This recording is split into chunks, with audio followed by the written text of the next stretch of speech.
Hello and welcome to Property Money Trees, Maximising Property Values, the once a month show where I break down the steps of how to recognise, enhance and then extract the values in property in order to create wealth. Would you like to find out how you can benefit from the steps of maximising property values? This is even if you don't own a property yet or have a deposit. If that's a yes, then you're in the right place to find out. My name is Patricia Faber, and although many know me for my work as a solicitor, on this show you will be getting the benefit of my 30 plus years worth of experience of maximising property values, experience which has given me a net worth in millions. So who might benefit from listening to this show? Literally anyone with an interest in creating property wealth. So the next chapter, which in the book is labelled Chapter 2, is titled All Relevant Tenancies Will Become Periodic. This will give tenants the utmost flexibility, and from a practical perspective, most will be on a calendar monthly basis, although, as said, the tenancies can also be for periods of up to 28 days, that is, weekly or fortnightly. These new tenancies will run from one period to the next unless the tenant gives the landlord at least 2 months' notice to leave, or the landlord can use one of the eviction grounds to regain possession. So, things to note. There is a possibility that some new tenancies will not exceed 2 months, no matter how unlikely this is. If this happens, how might it affect the landlord? It isn't clear at this stage how this might affect the 90-day rule for short lets in Greater London. The next chapter is labelled Chapter 3 and is titled Superior Leases and Licences. To facilitate the tenancy reforms, the law will automatically change some contractual terms in superior leases and superior licences so that the reforms can be implemented without contractual barriers.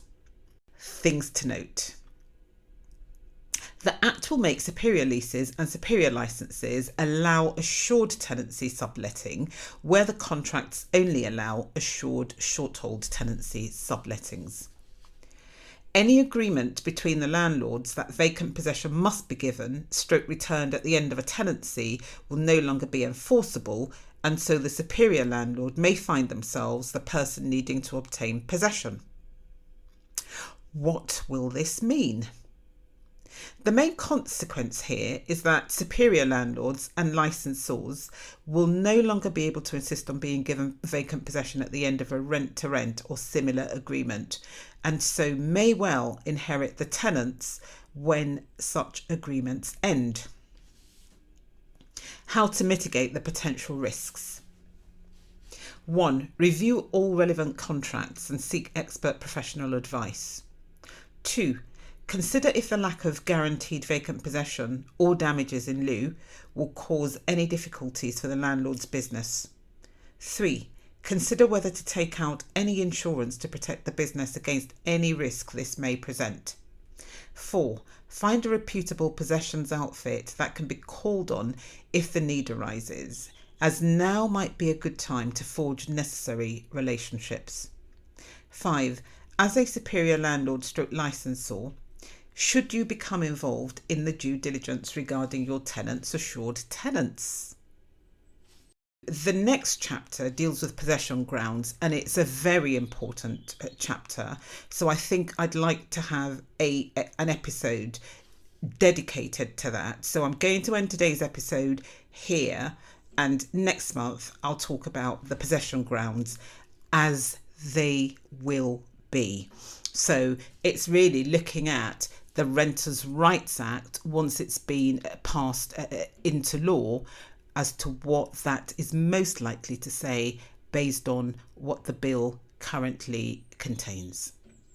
Now, if you'd like to get the book so that you can read it from page 1 to the very end, you can get it. It's on Amazon and it's called Be Prepared, Renters' Rights and Residential Landlords in England.